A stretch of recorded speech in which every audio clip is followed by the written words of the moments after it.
Bulletin का बाकायदा आगाज करेंगे। आगाज में सबसे पहले आपको बताएंगे कि इस्लामाबाद हाई कोर्ट ने आइंदा इंतखाबात इलेक्ट्रॉनिक वोटिंग मशीन के जरिए कराने के खिलाफ दरख्वास्त की नाकाबिल समाअत होने पर फैसला महफूज कर लिया है। चीफ जस्टिस अतहर मिनुल्लाह ने सवाल उठाया कि ये दरख्वास्त कबल वक्त नहीं है, अभी तो इस पर बहस हो रही है। दौरान समाअत दरख्वास्त गुजार तारिक असद एडवोकेट ने दलाइल में कहा कि हुकूमत इलेक्शन कमीशन की अथॉरिटी पर हावी होना चाहती है।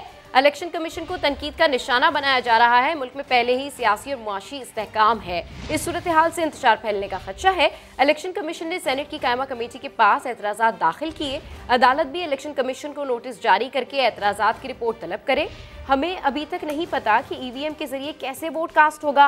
गांव में बैठे गैर तालीम याफ्ता अपना हक़ राय दही कैसे इस्तेमाल करेंगे। चीफ जस्टिस ने सवाल उठाया कि अभी ये दरख्वास्त कबल वक्त नहीं, अभी तो इस पर बहस हो रही है। इलेक्ट्रॉनिक वोटिंग मशीन के जरिए इंतखाबात के लिए तो कानून साजी नहीं होगी। अदालत ने दलाइल सुनने के बाद दरख्वास्त के काबिल समाअत होने से मुताल्लिक फैसला महफूज कर लिया। आपको बताएं कि chief election commissioner Sikandar Sultan Raja को सुप्रीम कोर्ट से बड़ा रिलीफ मिल गया है। अदालत ने तैनाती के खिलाफ दरख्वास्त मुस्तरद कर दी है, जबकि जस्टिस उमर अता बंदियाल ने रिमार्क्स किसे दिए, किसी आईनी तरमीम को चैलेंज नहीं किया जा सकता। इस हवाले से रिपोर्ट कर रहे हैं जुल्करनैन इकबाल।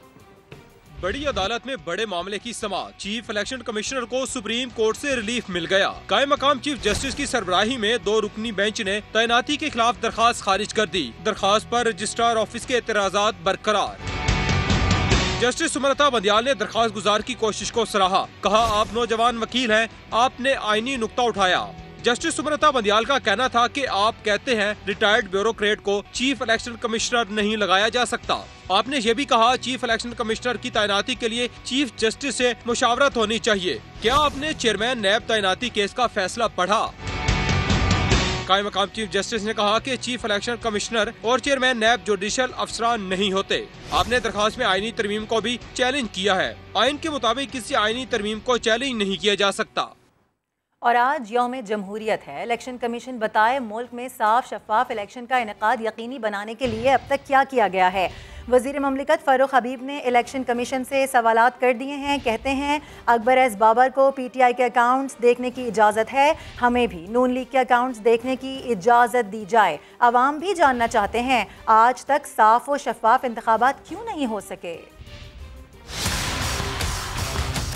कि आज आलमी यौम जमहूरियत भी है, उसकी जो क्रेडिबिलिटी है वो साफ और शफाफ इंतखाबात के हवाले से है। इलेक्शन कमीशन की जिम्मेदारी भी आइन के आर्टिकल 218 के अंदर बड़ी वादे लिखी हुई है कि आपने साफ और शफाफ इंतखाबात करवाने हैं।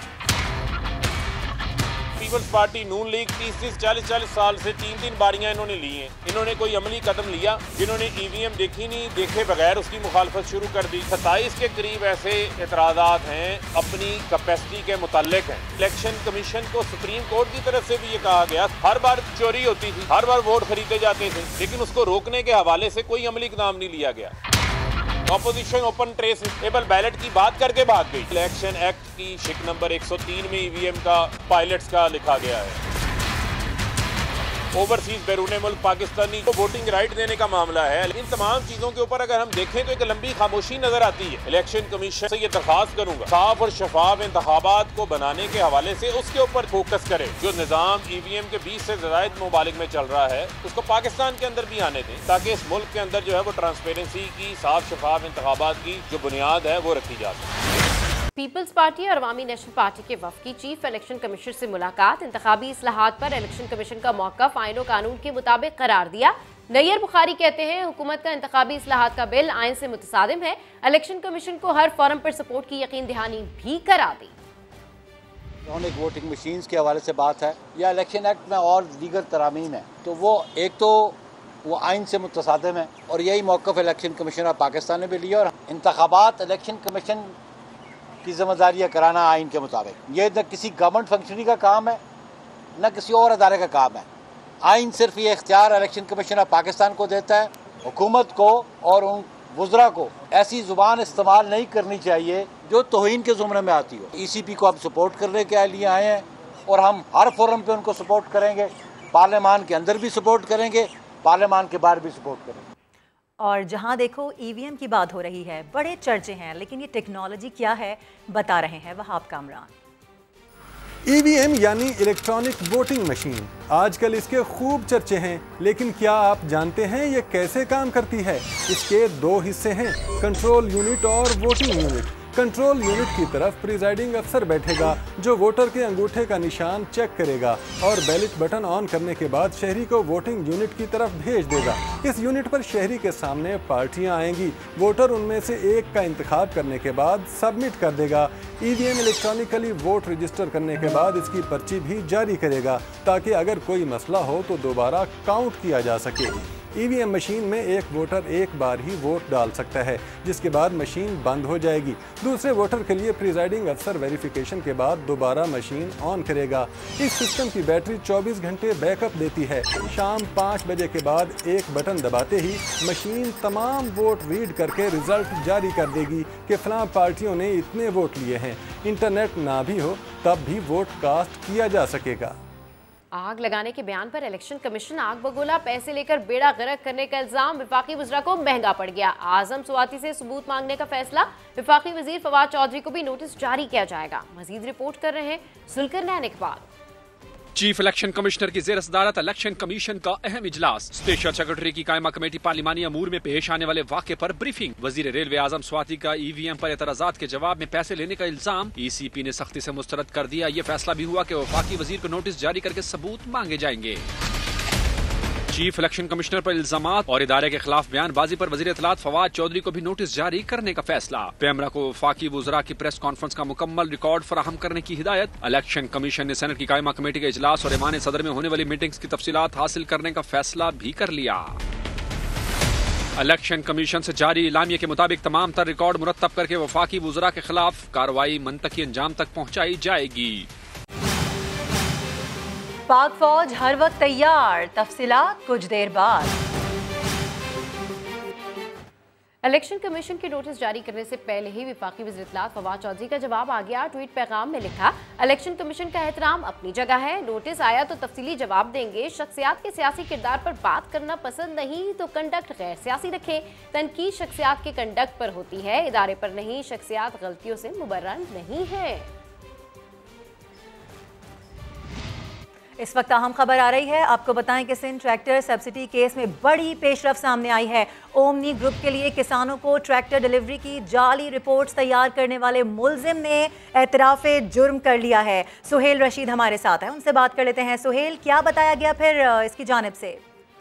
देखें, ये बहुत अहम पेशरफ सामने आया। जो ट्रैक्टर सब्सिडी स्कैंडल था उसमें अहम मुलजिम हैं ये चीफ इंजीनियर रह चुके हैं एग्रीकल्चर डिपार्टमेंट हैदराबाद में मुमताज़ अली अब्बासी। उन्होंने एतराफ़ से जुर्म कर लिया है और नैब को अपने बयान में सब बता भी दिया है कि कैसे ओमनी की ट्रैक्टर कंपनियों ने जो 4 मुख्तलिफ सब्सिडीज दी गई थी 2013 से 16 के दरमियान, उनमें गबन किया है और ट्रैक्टर किसानों को दिए बगैर जाली डिलीवरी रिपोर्ट्स तैयार करके सिंध हुकूमत से सब्सिडी वसूल की जाती रही। इसमें 372 ट्रैक्टर की जाली रिपोर्ट्स खुद इस मुलज़म ने तैयार की थी और अपने बयान में उन्होंने बताया कि ओमनी के जो 2 मुलाजमीन थे एहसानुल्लाह और शहराज, वो उनको हर दस्तखत के बदले 10,000 रुपये देते थे, जिसके वजह वो ट्रैक्टर्स की जाली रिपोर्ट्स तैयार करते रहे और इन्हीं रिपोर्ट्स की बुनियाद पर ही सब्सिडी में गबन किया जाता रहा। और उनका ये कहना है कि एग्रीकल्चर डिपार्टमेंट के ही इंजीनियर थे प्रेमचंद, जिन्होंने उन्हें ओमनी के मुलाजमीन से मिलवाया था, जिसके बाद ये सारा मनसूबा जो है वो तय पाया और उस पर अमल दरामद किया जाता रहा। ट्रैक्टर डिलीवरी जो किसानों को की जाती थी उसके जाली फोटो सेशन भी करवाए जाते रहे, ऐसा खुद मुलज़म ने बताया है कि, और ये कहा है कि उन्होंने खुद कभी भी ट्रैक्टर्स को नहीं देखा था, सिर्फ एक फोटो सेशन कराया जाता था ऐसे लोगों के साथ जिनको खुद पता भी नहीं था कि ये सारा मामला क्या है, क्योंकि किसानों के नाम पर कुछ लोगों के शनाख्ती कार्ड हथिया कर उन्हें सिर्फ डॉक्यूमेंट्स में किसान जाहिर किया गया था और इस सारी सब्सिडी में गबन हुआ था। और अपने हिस्से के जो कुल 37 लाख रुपए बनते थे जो इस मुलज़म ने वसूल किए थे, मुमताज़ अली अब्बासी ने उन्होंने नैब को वापस करने पर रजामंदी भी जाहिर कर दी है और 15 लाख रुपए दे भी दिए हैं, जबकि अपना जो घर था उसको गारंटी दिखाते हुए बाकी रकम भी 6 माह के अंदर अदा करने की यकीन दहानी करा दी गई है। इस स्कैंडल में अब ये चौथी प्ली बार्गेन है जो हो चुकी है। इससे पहले भी 3 मुलजमान 4 करोड़ रुपए की प्ली बार्गेन कर चुके हुए हैं और ये छोटे मुलजमान हैं जिन्होंने सिर्फ मुआवनत की थी इस सारे मंसूबे में। असल मुलजमान इसमें जो है वो सुहेल, ये सारा काम कब से चल रहा था, इस सिलसिले में कुछ बताया गया? जी देखें, ये 2013 से 16 के दरमियान का सारा वाकया था। उसी दौरान जो सारे अफसरान थे महकमा ज़राअत के, उनकी मामले से ये सारा हो रहा था और अभी मजीद गिरफ्तारियां इसमें सामने आ सकती हैं। ठीक है, आप बता रहे हैं कि ये बड़ी पेशरफ्त है और मजीद गिरफ्तारियां भी इस केस में हो सकती हैं। बहुत शुक्रिया इस हवाले से आपने तफसीलन आगाह किया सुहेल। महकमे तालीम सिंध का डेक्स खरीदारी करप्शन स्कैंडल, साबिक वज़ीर तालीम सईद गनी आज अपने दौर के सौदे का जवाब देंगे। 29,000 रुपए में डेक्स खरीदने का ठेका सईद गनी के दौर में दिया गया था। मजीद तफसीलात जानते हैं समा के नुमाइंदे संजय साधवानी से। संजय, अपडेट कीजिए। जी बिल्कुल, साबिक वज़ीर तालीम सईद गनी आज 29,000 की एक डेस्क खरीदने का जवाब पेश करेंगे। हमारे ज़राए कहते हैं कि सईद गनी इस मामले पर कहेंगे कि हमने लकड़ी शीशम इस्तेमाल किए और हमने आला दर्जे के वेंडर से ये काम करवाया है। लेकिन जो मौजूदा वज़ीर तालीम है सरदार शाह, वो 2019 में भी वज़ीर तालीम थे जब उनसे ये ओहदा वापसी लिया गया था। उससे कुछ दिन कबल एक इश्तिहार अखबारात में आया था। 17 फरवरी 2019 को एक अखबार में टेंडर जारी किया था महकमा तालीम ने, जिसमें महकमा तालीम ने डेस्क की खरीदारी का जो टेंडर है वो 5,700 रुपये में खोला था और उसकी जो मैक्सिमम जो बिडिंग हुई थी वो हुई थी 6,860 रुपये की हुई थी। तो महकमा तालीम ने नागुज़ीर वजूहात की बुनियाद पर उस वक्त ये टेंडर अवार्ड कंपनी को नहीं किया जो 6,500 में डेस्क बनाकर दे रही थी, जिसके बाद सरदार शाह को हटा दिया गया और फिर सईद गनी महकमा तालीम में आए। सईद गनी के महकमा तालीम में तैनाती के 2 साल के अंदर ही ये कीमतें बढ़ती गईं। 2020 में 23,000 की डेस्क मिल रही थी और 2021 में ये डेस्क 29,000 की खरीदने का महकमा तालीम ने टेंडर जारी किया। जो शको शुबात हैं वो बढ़ गए। इसमें 23,000 का 2 साल के अंदर कीमत में कैसे इजाफा हुआ, जिस मामले की आज सईद गनी वजाहत करने जा रहे हैं। दोपहर 4 बजे इनकी प्रेस कॉन्फ्रेंस का इम्कान है। वज़ीर तालीम सरदार शाह भी उनके हमरा होंगे। जी ठीक है, अपडेट करने के लिए शुक्रिया संजय। अभी आपको बताएं कि army chief general Qamar Javed Bajwa का पन्नू आकल छावनी का दौरा, फील्ड फायरिंग रेंज सोलेपट में तरबियती मशकों का मुआयना किया। कहा भरपूर जवाबी कार्रवाई के लिए मौसर हम आहंगी जरूरी है। इस्लामाबाद से रिपोर्ट कर रहे हैं उस्मान खान। रेगिस्तान का सीना चीरते पाक फौज के टैंक, अहदाफ को ताक ताक कर निशाना बनाते पैदल दस्ते।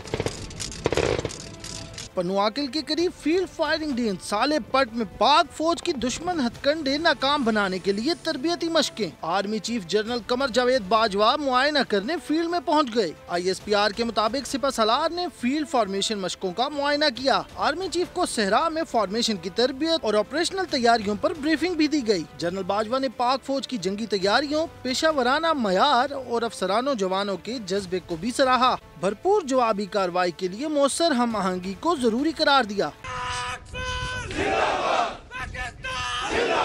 इस मौके पर सरसब्ज और शादाब पाकिस्तान मुहिम के तहत पौधा भी लगाया। सरबराह पाक फौज की वतन की खातिर जान कुर्बान करने वाले सिपाही हिजबुल्लाह जतोई के घर भी आमद। अहले खाना से मुलाकात और शहीद के दर्जात की बुलंदी के लिए दुआ की। सिपह सलार ने हिदायत की कि दिफाए वतन के लिए जाने कुर्बान करने वालों के खानदानों की फलाह बहबूद यकीनी बनाई जाए। बड़ा पेट्रोल बम गिराने की तैयारी कहां हो रही है, जानिए इसी बुलेटिन में। अलकायदा जल्द अमेरिका पर एक हमला करेगी। डायरेक्टर डिफेंस इंटेलिजेंस एजेंसी ने खदशा जाहिर कर दिया। स्कॉट पेरन ने सिक्योरिटी समिट से खिताब में कहा, अफगानिस्तान में तालिबान के कब्जे के बाद अलकायदा का खतरा बढ़ गया है। अलकायदा को हमले की सलाहियत हासिल करने में 1 से 2 साल लगेंगे। मजीद कहा, अफगानिस्तान में दहशतगर्दों को मॉनिटर करने की फौजी और इंटेलिजेंस सलाहियत कम हो गई। दोबारा रिसाई के लिए रास्ते तलाश कर रहे हैं। Deputy director CIA David Cohen ने भी दहशतगर्दी का इशारा दे दिया। कहा, दाइश खुरासा भी हमले कर सकती है। और अफगान सरजमीन को किसी मुल्क के खिलाफ इस्तेमाल नहीं होने देंगे। अफगानिस्तान के अबूरी वजीर खारजा अमीर खान मुत्तकी कहते हैं, इमदाद देने पर पाकिस्तान और कतर के शुक्रगुजार हैं। तालिबान ने जंगी जराइम से मुतालिक ह्यूमन राइट्स वॉच की रिपोर्ट मुस्तरद कर दी। अफगान सरजमीन को किसी मुल्क के खिलाफ लॉन्चिंग पैड नहीं बनने देंगे। अफगान वजीर खारजा अमीर खान मुत्तकी की प्रेस कॉन्फ्रेंस। कहा, इमदाद देने पर पाकिस्तान और कतर के शुक्रगुजार हैं। मुल्क छोड़कर जाने वालों से अपील भी की। तालिबान क़यादत ने ह्यूमन राइट्स वॉच की रिपोर्ट को गलत करार दे दिया। मुल्ला ज़बीउल्लाह ने ट्वीट किया, अमारात इस्लामी के जंगजू जंगी जराइम में मुलव्विस नहीं, जंग ज़दा इलाकों के हक़ाइक़ सामने लाने का मुतालबा कर दिया। तालिबान जंगजुओं ने साबिक नायब सदर अमरुल्लाह सोलेह के घर से कई $मिलियन और सोने की टिकियां बरामद की। तमाम दौलत मरकजी बैंक के हवाले कर दी गई। मजीद खबरें शामिल करें। आपको बताएं कि ओगरा ने पेट्रोलियम मसनूआत की कीमतों में ₹10.5 फी लीटर तक इजाफे की सिफारिश कर दी है। वजीर खजाना शौकत तरीन ने प्रोग्राम नदी मलिक लाइव में कहा कि वो पेट्रोलियम मसनूआत की कीमतों को आलमी सतह के मुताबिक बढ़ाने के हक में नहीं। पेट्रोलियम मसनूआत की कीमतों में आग लगाने की तैयारी। ओगरा ने कीमतों में इजाफे की समरी हुकूमत को भिजवा दी। सिफारिश की गई कि डीजल ₹10.5 महंगा किया जाए। फी लीटर पेट्रोल पर ₹1, जबकि मिट्टी के तेल और लाइट डीजल की कीमतों में ₹5.5 फी लीटर इजाफा कर दिया जाए। वजीर खजाना शौकत तरीन का कहना है कि सऊदी अरब और UAE से बातचीत जारी है। मामला जल्द तय पा जाएंगे। आप सऊदी ऑयल फैसिलिटी UAE से कतर से सिमिलर टर्म्स पे बात कर रहे थे, कब तक होने की तवक्को है कि ये मैच्योर हो जाए? इंशाल्लाह बहुत जल्दी। पेट्रोलियम प्राइसेस की वजह से कैस्केडिंग इफेक्ट आता है हमारी महंगाई पे। इस वक्त जिधर महंगाई खड़ी हुई है, मेरी जो कोर इन्फ्लेशन है वो 6.2 6.3 पे। I am not going to be in a hurry to increase these prices close to international prices. अवाम पर महंगाई का ये नया बम गिराया जाएगा या नहीं, हतमी फैसला वजारत खजाना और वजीर आजम की मुशावरत से किया जाएगा। बुलेटिन में आगे देखिए, सितंबर हो गया। दीगर खबरें शामिल करते हुए आपको बताएं कि कराची के इलाके नाजमाबाद में कम उम्र डकैत गिरोह सरगर्म हो गया। स्कूल बैग टांगे डकैतों ने घर से निकलते ही शहरी को असला दिखाकर मोबाइल फोन्स और नकदी से महरूम कर दिया। वाक़े की CCTV फुटेज मंजर आम पर आ गई है। मजीद तफसीलात जानते हैं समा के नुमाइंदे शाहनवाज अली कादरी से। जैसे हमारा राब्ता होगा आपको बताएं कि ये अनोखी वारदात है। कराची का इलाका है नॉर्थ नाजमाबाद, जहां कम उम्र डकैत गिरोह अब सरगर्म हो गया है। स्कूल बैग टांगे डकैतों ने घर से निकलते शहरी को असला दिखाकर मोबाइल फोन्स और नकदी से महरूम कर दिया है। इस वाक़े की CCTV फुटेज मंजर आम पर आ गई है। समा की स्क्रीन पर आप ये मनाजिर देख सकते हैं कि किस तरह से इन डाकुओं ने ये बैग जो है वो टांगे हुए हैं। और पुलिस का सारी सूरत हाल पर ये मौक़िफ़ है कि मुमकिन है कि ये स्टूडेंट्स के भेस में मौजूद हों। दूसरी जानिब कराची में लुटेरों ने सफाकियत की इंतहा कर दी। मंगोपीर में डकैती मज़ाहिमत पर गोलियां मारकर माजूर शख्स की जान ले ली गई। सैयद रसूल दोस्तों के साथ नहर पर तफरी के लिए गया था। इस साल अब तक 55 अफराद डकैती मज़ाहिमत पर जाम बहक हो चुके हैं। ज़िशान मुगल की रिपोर्ट। कराची में लुटेरे आजाद, डकैत माल के साथ जान के भी दुश्मन। मंगोपीर नहर पर आने वालों से मोटरसाइकिल सवार 3 मुसल्लह मुलजिमान की लूट मार। मुलजिमान ने सबको लाइन से खड़ा किया और तलाशी ली। 45 साल माजूर शख्स सईद रसूल ने मुजाहमत की तो मुलजिमान ने फायरिंग करके जान ले ली। जो माजूर है ये भी हम लोग के साथ था। फिर ये नहर पे नारा था, ऐसे गुम कराया पट्टी के साथ, ऐसे दरख्तों के साथ। जब आया उससे पिस्तौल छीना, जब छीना उन्होंने फायर किया, पैर के साथ वो लग गया और हम लोग भाग गया। जब आए थे फिर ये पड़ा। दूसरी जानिब सुपर हाईवे जंजाल गोट में नामालूम अफराद ने फायरिंग करके 50 साल गुल मुनीर को कत्ल कर दिया। कैमरामैन मजहर सद्दीकी के साथ ज़िशान मुगल, समा, कराची। लाहौर के दाऊद और सना की लव स्टोरी सोशल मीडिया पर वायरल हुई तो इमदाद और इलाज के कई दावेदार भी सामने आए। हुकाम के वादे और दावे तो पूरे ना हुए, अलबत्ता सोशल मीडिया पर झूठी बातें दोनों मियाँ बीवी की परेशानी का सबब जरूर बन गई हैं। इस हवाले से रिपोर्ट कर रही हैं शाहीन मिशाल। दुनिया की नज़र में उन्होंने मुझे करोड़पति बना दिया है। अब तो लोग मुझे फ़ोन करके कहते हैं कि दाऊद भाई आपके पास बहुत पैसा आ गया है, आप हमारी हेल्प करो। सना और दाऊद की मोहब्बत की दास्तान सोशल मीडिया के जरिए लोगों तक पहुंची। दाऊद की माजूरी के बावजूद सना की शादी के फैसले को सैकड़ों अफराद ने सराहा। दाऊद के इलाज के लिए मुतादिद ऐलानात किए गए तो दो मोहब्बत करने वाले मायूस चेहरों पर खुशी की उम्मीद जागी। करोड़ों की माली इमदाद की सोशल मीडिया पर खूब धूम मची, मगर 6 माह गुजर गए, सिर्फ बातें हैं और सोशल मीडिया पर बेबुनियाद पोस्टें हैं जो दाऊद की सेहत की राह में भी रुकावट बन गई। उसे तो दोनों बाजू और मसनूई टांग तक न लगी। जो फेक वीडियोस चली है ना सोशल मीडिया पे, उन्होंने एडिटिंग कर करके उन्होंने मुझे बाजू भी लगा दी है, टांग भी लगा दी है। एक घर वो दिखाते हैं बाहर से। कभी कभी तो मैं रोने लग पड़ता हूँ कि ये एक लोगों ने अब मेरा मजाक बना दिया है। सना दाऊद से आज भी उतनी ही मोहब्बत करती है, लेकिन परेशान है कि मदद के झूठे वादे और सोशल मीडिया की अफवाहें कब खत्म होंगी। आपकी इस वीडियोस की वजह से जो लोग हमसे हमारे साथ राब्ता रखना चाहते भी हैं वो भी नहीं रख रहे। वो कहते हैं कि इनके पास तो बहुत पैसा आ गया है और ये तो बहुत अमीर हो गए हैं, इनको किसी चीज़ की ज़रूरत नहीं है। मोहब्बत करने वाला ये जोड़ा इस इंतजार में है कि कोई आए जो इनकी जिंदगियों में हकीकी खुशियां भर दे। मुश्किल हालात के बावजूद सना और दाऊद तो एक दूसरे से किए गए मोहब्बत के वादे निभा रहे हैं, मगर इनकी मदद के वादे करने वाले जाने कहां चले गए। कैमरामैन जवाद याहिया के साथ शाहीन मिशाल, समा, लाहौर। कुछ मौसम की बात करेंगे। सितंबर कराची वालों के लिए सितमगर बन गया है। सूरज सवा नेज़े पर आ गया है। गर्मी की बात की जाए तो जून जैसी महसूस होती है। दर्जा हरारत 40 डिग्री तक पहुंच चुका है।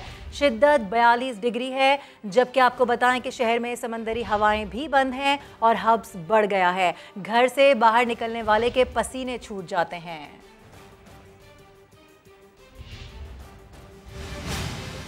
पहाड़ों का बेटा लौट आया। तफसीलात इसी बुलेटिन में।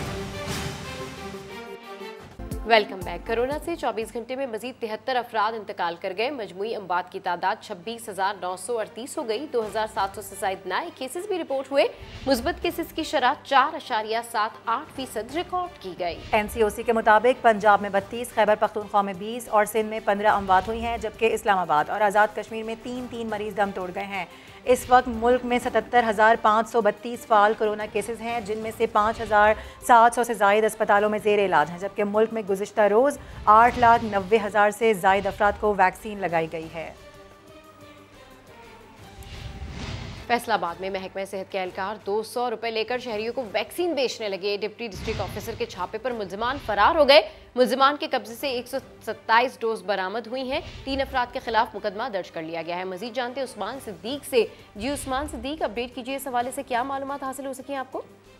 जी बिल्कुल, ये महकमा सेहत की टीम ने कार्रवाई की है। तो इस दौरान ये इंकशाफ हुआ है कि ना सिर्फ कोरोना की जो वैक्सीन है वो चोरी हो रही हैं, बल्कि उनको फरोख्त किया जा रहा है। अवान वाला ये फैसलाबाद का इलाका है, वहाँ पे 200 रुपए लेकर शहरियों को वैक्सीन लगाई जा रही थी। डिप्टी डायरेक्टर ऑफिसर ने जब ये कार्रवाई की है तो यहाँ पे महकमा सेहत के जो मुलाजमीन है वो इसमें मुलव्वस पाए गए हैं। महकमा सेहत का मुलाजिम गिरफ्तार हो गया है। बाकी जो 2 अफराद है वो फरार हैं। पुलिस ने मुकदमा दर्ज कर लिया और मजीद इस पे महकमा सेहत का कहना है कि कार्रवाई जारी है कि किस तरह से ये जो वैक्सीन की डोज हैं ये चोरी हुई हैं, ये पता लगाया जा रहा है। ठीक है, अपडेट करने के लिए शुक्रिया। राकापोशी से वापसी पर फंसने वाले वाजिदुल्लाह नगरी और दोनों गैर मुल्की कोहपैमाओं को रेस्क्यू कर लिया गया। वाजिदुल्लाह के भाई खैरुल्लाह नगरी की समा के प्रोग्राम नया दिन में गुफ्तगू बताया। रेस्क्यू ऑपरेशन में काफ़ी मुश्किलात का सामना करना पड़ा। वाजिदुल्लाह ने दोनों गैर मुल्की कोहपैमाओं को सहारा दिया। पहाड़ों का बेटा लौट आया। राकापोशी पर सब्ज हिलाली परचम लहराने वाले वाजिदुल्लाह नगरी को रेस्क्यू कर लिया गया।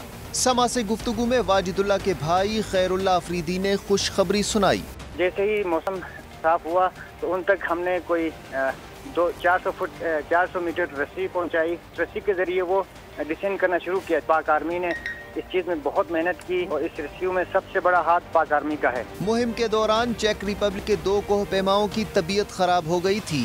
वाजिदुल्लाह ने उन्हें भी सहारा देकर नीचे आने में मदद की। चेक रिपब्लिक का वो चल नहीं सकता था तो बाकायदा वाजिद ने उसको कैसीट के जो है नीचे लेकर आया। दूसरा जो वीकनेस था वो भी सहारे के तौर पे वाजिद दोनों को सहारा देके तकरीबन 6200 तक कल शाम को आए थे। वाजिदुल्लाह नगरी और 2 गैर मुल्की कोहपैमाओं ने 8 सितंबर की शाम राकापोशी को सर किया था, लेकिन वापसी पर शदीद बर्फबारी के बायस 6900 मीटर की बुलंदी पर फंस गए थे। वाजिदुल्लाह नगरी राकापोशी सर करने वाले दूसरे पाकिस्तानी कोहपैमा बन गए हैं। इससे पहले ये चोटी 1979 में पाकिस्तान के कर्नल शेर खान ने सर की थी। Welcome back. फैसलाबाद के कब्रिस्तानों में कब्जा माफिया सरगर्म है। 2 गज जगह का हुसूल नामुमकिन हो गया। नाम जुनेद है और मैं जंग रोड का रिहायशी हूँ। मैं इस वक्त अपने इलाके के वाहद कब्रिस्तान में मौजूद हूँ, जहाँ पर सूरत-ए-हाल ये है कि अगर हमारा इस दुनिया से कोई प्यारा रुखसत हो जाता है तो उसे दफनाने के लिए हमें यहाँ पर 2 गज जगह तक मैसर नहीं होती। कब्रिस्तानों में जगह का ना मिलना, इसकी सबसे बड़ी जो वजह है वो है कब्ज़ा माफिया। 4-4 कब्रों की जगह एक कब्र बनाई जाती है, जिसकी वजह से लोगों को अपने प्यारों की तदफीन के लिए दूर दराज के इलाकों में जाना पड़ता है। 2 से 3 हज़ार रुपये में मिलने वाली कब्र, जो कि नाजायज़ मुनाफाखोरों की वजह से अब 15 से 20 हज़ार रुपये में भी यहाँ पर दस्तयाब नहीं। हमारी इंतज़ामिया से अपील है कि वो शहर के तमाम कब्रिस्तान कब्जा माफिया और नाजायज मुनाफाखोरों के चंगुल से आज़ाद करवाए। और अब आपको दिखाते हैं औरंगी टाउन के इकबाल का एक मुनफरिद आर्ट, अंधेरे में रोशनियों का शानदार मुजाहरा करना और आग से खेलना। औरंगी टाउन के इकबाल का मामूल है। इकबाल ने अपने फन को स्टिक आर्ट का नाम दिया है। इस मुनफरिद आर्ट पर शायान सलीम की रिपोर्ट देखते हैं।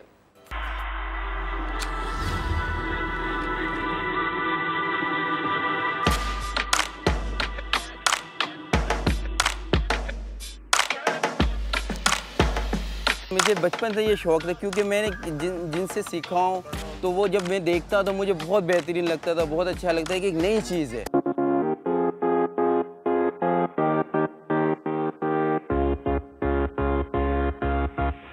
स्टिक के अंदर LED stick, fire stick, ring circle, ball rotating और दीगर बहुत सारे इसकी आर्ट हैं। ये तकरीबन 124 के करीब इसके अंदर आर्ट हैं।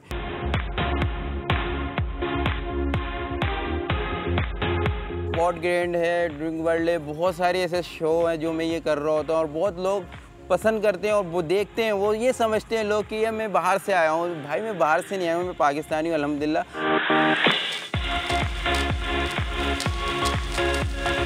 इसके अंदर केमिकल का है खर्चा, इसके अंदर आयरन है, स्टिक है, जाली है, बहुत सारी ऐसी चीज़ें जो मैनेज करना पड़ता है।